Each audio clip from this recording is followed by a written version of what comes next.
Hello and welcome to Unit 3 of your class of Physical Geography. This unit will be talking about the structure of the Earth. So we'll be talking about all of this magnificent thing that makes the Earth what it is. So unit overview outcomes. We'll talk about the Earth interior, the heat that's generated there and why, the formation of the Earth, so differentiation and accretion, makeup and layers of the Earth's interior and exterior, determining the Earth's interior without going there. How do we know without going there? And seismology. So those are the things that we will be looking at. Heat of the interior. Well, it's hot. In the end. No, not really, but it's really hot. So the center, the inner core, right, is extremely hot. We're talking about 4,000 to 6,600 Celsius. So it's actually so hot that it should be liquid, but actually it's more solid. The outer core is a bit less hot, but it's actually liquid. And I know people will go like, what? What? That's, you're saying that it's harder in the middle, but yet it's solid and not as hot, but it's liquid outside? Why? Oh, because of pressure. So the pressure is so intense at the center of the Earth that it causes this material to behave like solids. So if the pressure were released, it would quickly turn into a liquid and gas. So that's why when you look at the middle, it's so hot, but it's so much pressure that it actually is more like solid because there's too much pressure. Imagine all that Earth, like many kilometers. We're talking about 6,000 kilometers of soil on your head. Yeah, it will squish it. So that's pretty much what it does there. And out there, the pressure is not as bad. So it's more liquid. It acts more like liquid. So that's the reason why. Now, heat at the center of the Earth. Where does the heat at the center of the Earth come from, right? Well, the pressure, again, of all the rock around the Earth increase the pressure and can increase heat because there's more friction. So the heat is caused by friction of all that rock smashing together to form the Earth. So basically, the center is there, and all the rocks that are there are moving. And because it's moving, it has a lot of friction. Add onto that the pressure that's there. It's just like as if you were rubbing your hands together and you press really hard. At one point, it will heat up your hands. Well, that's how it works. But in form that the heat is so intense and the pressure is so intense that liquid acts like solid. It's that simple. I don't know if it's simple, but it's, yeah, simple. The simplest way to explain it. And there's also radioactive decay of certain element, like for example, uranium and plutonium. So radioactive decay is when an unstable element loses energy. That energy is often turned into heat. It's more or less what we do in a nuclear power plant, like Pointe-le-Pau, for example. That's the radioactive decay is actually doing that. It's turning into heat. Well, that also happens in the middle of the Earth, but at a much, much, much higher scale than anything we can have on the surface here, right? So that creates some heat, plus the friction, plus the pressure. All of this is going to do its job. So, questions. How hot is the center, inner core of the Earth? Is it solid or liquid? Why? What is the difference between inner and outer core? And explain the radioactive decay. Easy peasy. Again, you can always stop the video and go back and look at that. A quick review of formation of the Earth that occurred about 4.6 billion years ago. So it's what we call the cold accretion theory. What is it? Well, the Earth formed as a result of gravity pulling together meteorites and planetesimal, like solid object created from cosmic dust grain.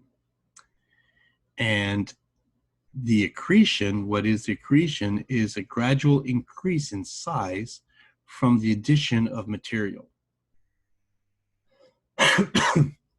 So, in a way, and it's not a very good way to explain it, but it's a little bit like a snowball that you push down the hill. It will gradually have more and more snow added to it, and then it's a huge snowball, right? So that's maybe a way to explain it, but it happens in space, and it's the gravity that attracts other things to just go on it, and then it gets bigger and bigger and bigger and bigger.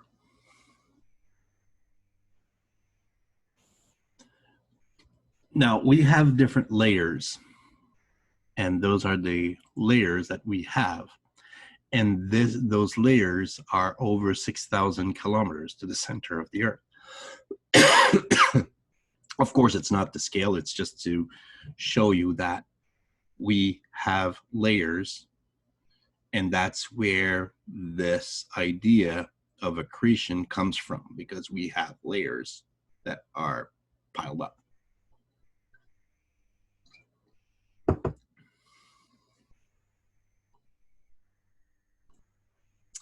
Now, the forming layers, there's a process called a differentiation. So what is it? It's the more dense versus the less dense. So in a melted or molten state, heavier, so more dense material move to the center, and the less dense material go to the outer layers. So the force pulling the heavier things to the center was gravity.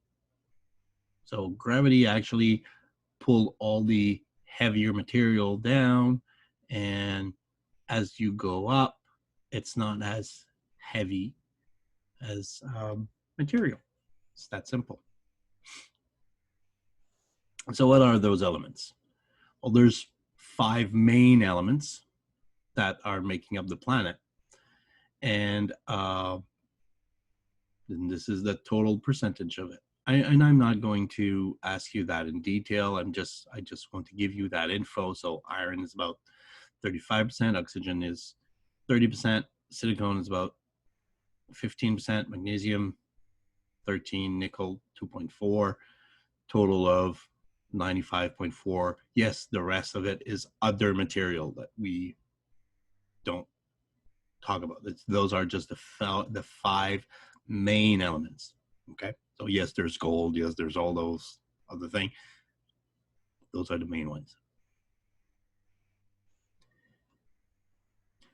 I would say look at this, understand it, and know it.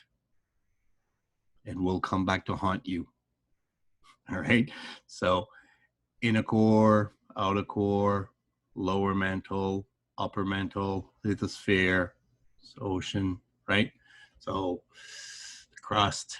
All right. So we'll go a little bit more detail. This is just the image of it, right? So we'll go into more detail right here. So the crust, what is the crust? Well, the crust is the upper layer, the surface where we live on Earth. And chemically, it's made of the lightest elements. The lithosphere, it's the outer layer rocks that are harder, more rigid. It's more rigid as far as a substance. Then the next layer below, and it includes the crust. So the crust is on the top, and the lithosphere, when we're talking about the lithosphere, we're talking about 100 kilometer deep up to the crust, right? So it includes the two. The asthenosphere is not as rigid as the lithosphere, and we call it like less rigid or plastic. Why do we? It's not plastic, but it's part solid, part liquid. If you want, it's what the continental plates slide around on, right? They slide on that. And when they say plastic, just imagine a bunch of plastic, liquid plastic. It gives you the texture of what the asthenosphere would be. Okay, so it's, like I said, it's not plastic at all, but it's the texture that feels like as if it was plastic, because it's part solid, part liquid. The mantle, well, it contains the lithosphere, the asthenosphere, and the lower mantle includes the mesosphere. So mostly solid, but hot, and will move slowly. So the mantle here, you have the upper mantle, which includes the lithosphere and the asthenosphere. So it's kind of a bigger thing, right, where we include this. And the lower mantle is a part that is not explained here in the mesosphere. It's meso basically means in between. Okay, so the mesosphere means the in between the mantle and the core. So the lower mantle includes a part that we call the mesosphere that's in between, and that part under up to the core. Okay, so that's pretty much that. And the core is mainly the heaviest material, so nickel and iron mainly. It's very dense. And there's two parts of the core: the outer core, which is in liquid state, and the inner core, which is in solid state. So what is the cold accretion theory? For our questions here. What is the name of the process involved in the formation of layers? What are the top elements forming our planets, planet Earth? Name the 5 layers of our planet. You can go back on the image if you want, or what we explain.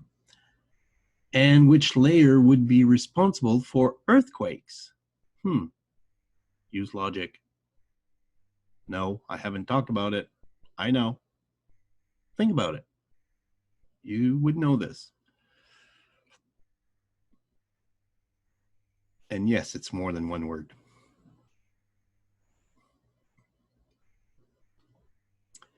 Journey to the center of the Earth.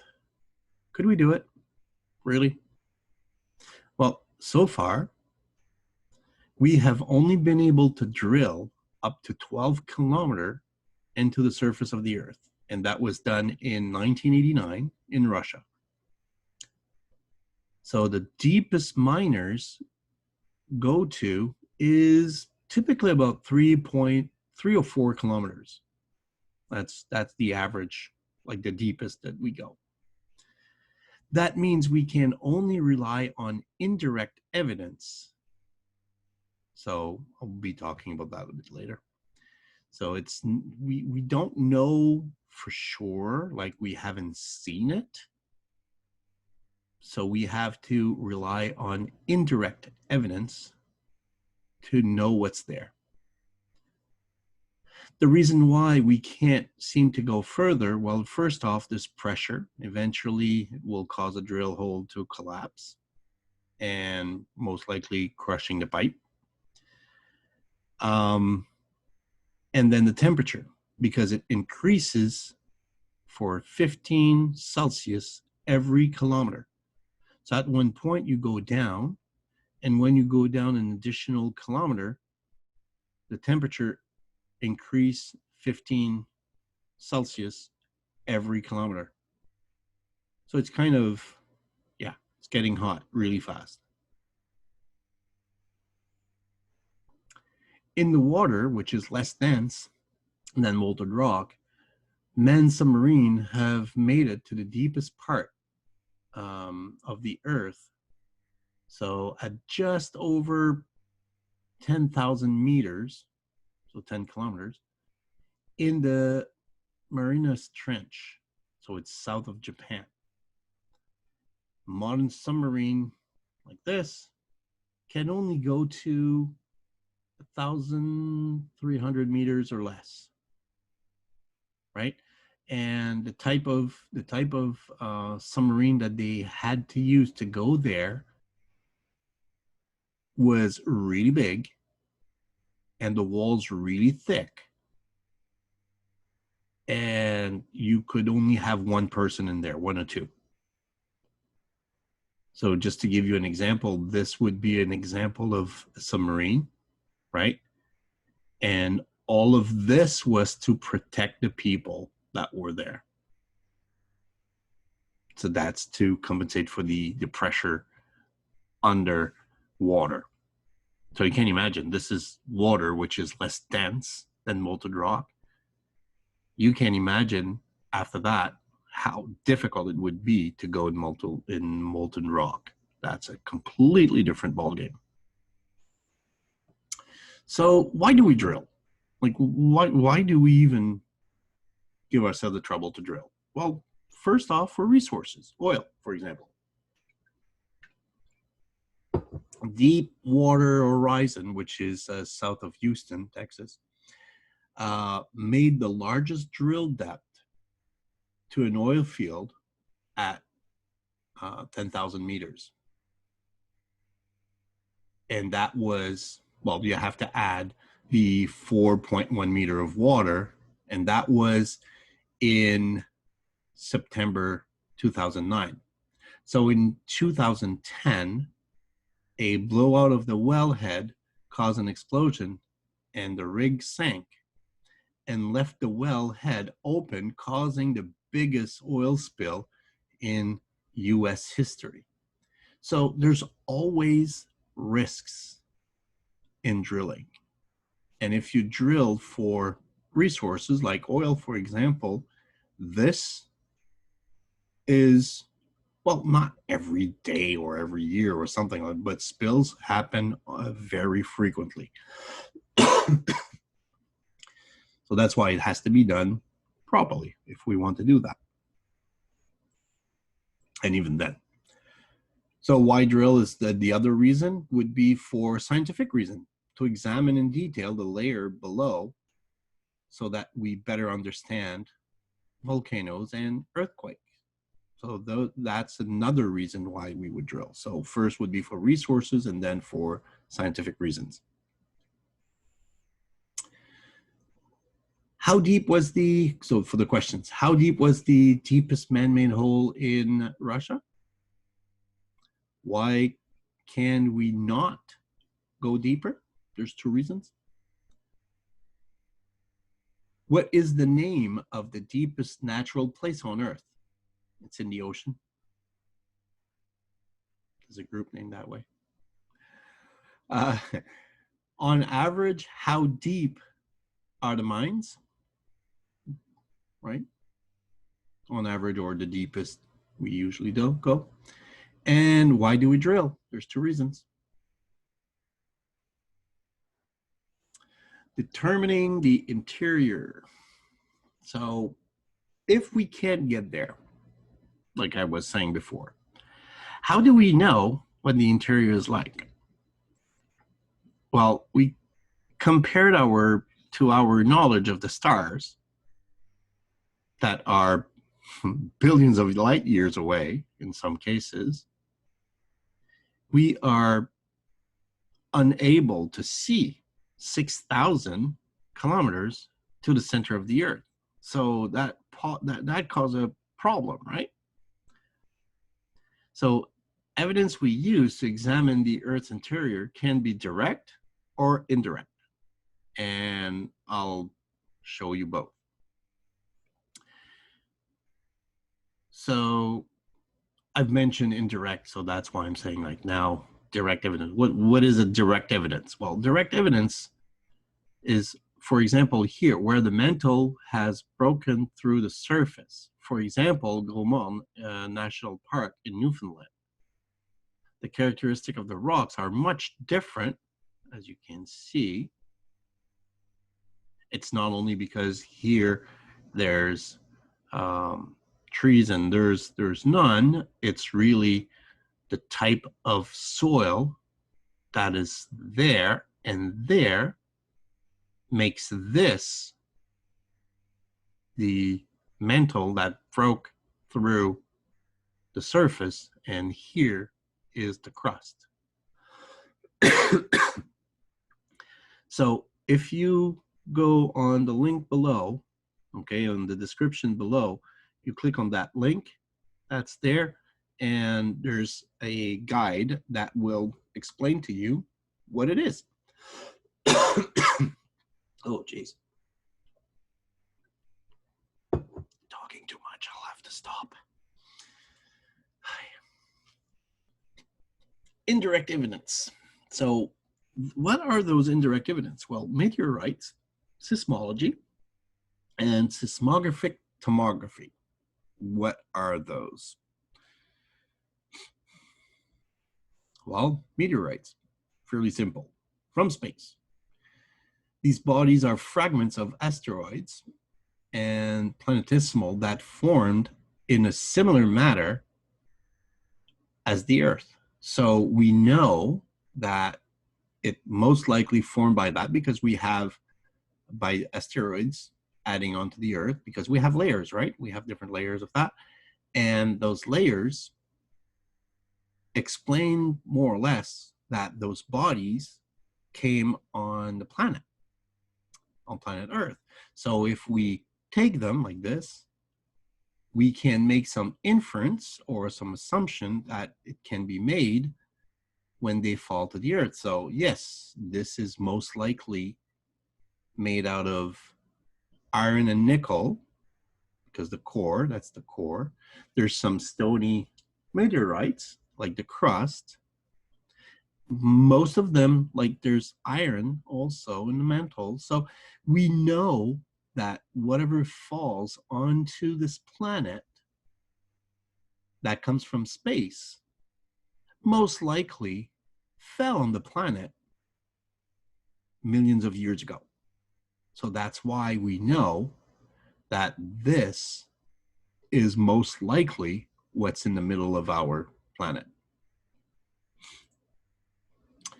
Now, the study of earthquake, the seismology, it's the study of earthquakes. Earthquakes cause waves of kinetic energy or motion that radiates outward from the center of the quake, which is the focus. Now, there's three types of waves that comes. So there's the primary waves, or P waves, we call it. The secondary wave, which is the S wave.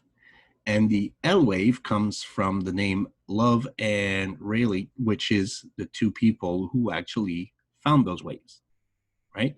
So this is the type of waves that you will see. So P waves move this way, the S wave, and the Love waves, which goes this way, this way, this way, this way, whatever, but moving this way. So that's the thing. Now the different waves behave differently in solid and liquid. So for example, the P wave passes through solid and liquid. So you always have the P wave. But S wave goes through solid only, but it doesn't go through liquid. And the L waves, known as surface wave, are just going on the surface. They're destructive. Those are the one that we register as an earthquake. So seismic waves are measured with a seismograph. This is a seismograph. So basically what it is that you have an heavy weight on a spring, and there's paper here, and that paper turns, right? So when the ground moves like this, so the spring with the heavy weight will tend to change, right, depending, and this will go up and down with this pen that will register on the wave here. And if the swell goes down, does the same on the other side, right? So it really moves the pen on the paper depending on how strong the movement is. So that's how seismographs are working. Now, all this to explain that this is how we know how the center core is. Because if we detonate here a charge, an earthquake, right? So you will have only P waves that will be registered on the other side because it goes through solid and liquid. Here at one point when it touches here, it will move, but it's going to be a shadow zone because it has actually diverted the P wave. The S wave, on the other hand, will go here, right? And will be registered, as you can see those people with those thing there, it will be registered, the P and the S wave. So the timing and strength of seismic waves gives us a picture of the interior because of how we register those waves depending on where we are. And as you probably have noticed, the L waves are not included in that because the L waves would be probably only in this area because it's only a surface wave. So it's not as deep as the other two waves. So the S and P waves travel at different speed through different areas. So the faster moving waves mean cooler, more dense rock, and slower moving waves mean hotter and more dense rock. So that's pretty much how we can see that. The life of an earthquake. Why do they occur? Again, the video here, video there. Be sure to go down in the description to watch them. But simply explain here, the two parts of the earth slide past one another. The crust of the earth is broken into many places that we call plate, tectonic plates, right? You have one here, you have one here, okay. Not going through all of this. These plates actually float on liquid magma, molten rock, and other material of the mantle. The area between those plates, right here, are more fragile, sorry, than other areas. Since they move more, it is in those areas that you will see more earthquakes. So Japan is known here to be an area where there's a lot of earthquakes, right? An earthquake a day is normal. And by earthquake a day, earthquake that would freak us out here because we don't have any.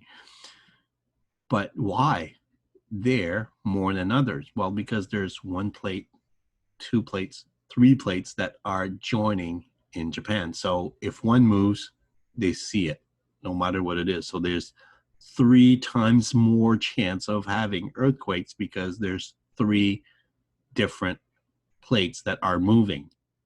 So that's the reason why. And the all famous St. Andreas fault, which is down here. Yeah, down in this area. Very interesting fault. Very interesting to look at and to see. Now, what type of fault line is there? You have 3 types of fault lines. You have the normal, so one moves this way, one moves this way, and this goes down. You have the reverse, because now they go one against another, and there's one that will go under, the other one will go on top.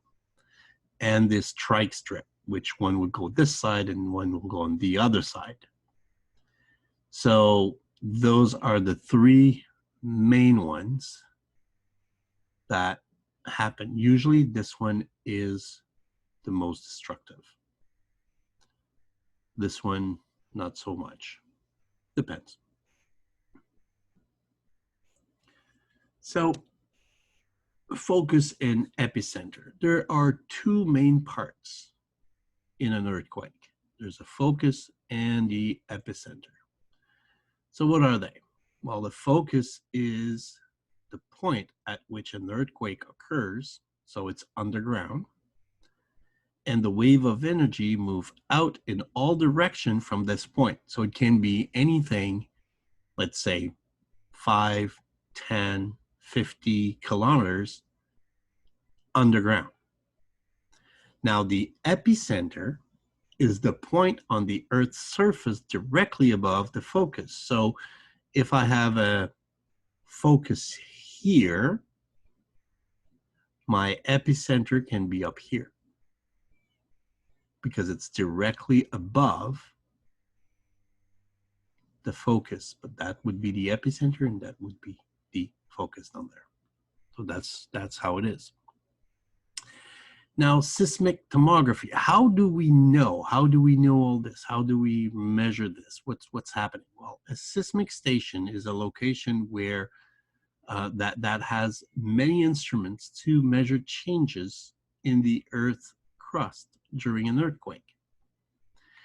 These includes temperature, density, etc., etc. So you have, like, this is a full-on thing, but when you go by a USGS, if you go into the US, for example, there's many USGS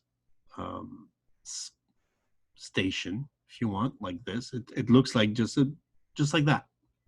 Sometimes this pole here is over here, but this is pretty much the setup with all the instruments in there.